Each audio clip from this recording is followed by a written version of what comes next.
7 days kids special ரெசிபியில் இன்றைக்கி கலர்ஃபுல்லான rice balls ரொம்ப சிம்பிளாக குயிக்காக எப்படி பண்ணலான்னு பார்த்துடலாம். இன்றைக்கி நான் ரைஸ் ஃப்ளார் எடுத்திருக்கேன். இடியாப்ப மாவு கூட நீங்கள் எடுத்துக்கலாம்.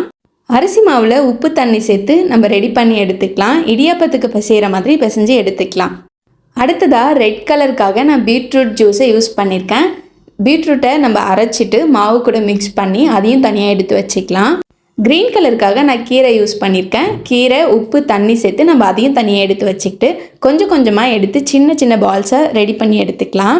அடுத்ததாக நம்ம ரெடி பண்ண பால்ஸை ஸ்டீம் பண்ணி எடுக்க போகிறோம். நீங்கள் இட்லி பாத்திரம் கூட யூஸ் பண்ணிக்கலாம். 10 நிமிஷம் மட்டும் வேக வச்சு எடுத்தால் போதும். பால் சூப்பராக வெந்துடும்.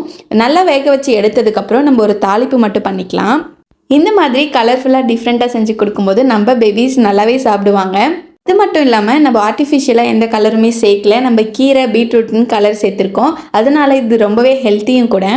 அடுத்ததாக தாளிப்புக்கு 2 ஸ்பூன் எண்ணெய் விட்டு கூடவே கடுகு, பெருங்காயம், காஞ்ச மிளகாய் சேர்த்து கருவேப்பிலை சேர்த்து மிக்ஸ் பண்ணிக்கலாம். மிக்ஸ் பண்ணதுக்கப்புறம் நம்ம ஸ்டீம் பண்ணி வச்சுருக்க பால்ஸை சேர்த்துட்டு 2 டீஸ்பூன் இட்லி பவுடர் சேர்த்துக்கலாம். உங்களுக்கு இட்லி பவுடர் வேண்டாம் அப்படின்னு ஃபீல் பண்ணிங்கன்னா நட்ஸ் பவுடர் கூட சேர்த்து சர்வ் பண்ணிங்கன்னா சூப்பராக சாப்பிடுவாங்க. கண்டிப்பாக ட்ரை பண்ணி பார்த்துட்டு எப்படி இருக்குன்னு சொல்லுங்கள்.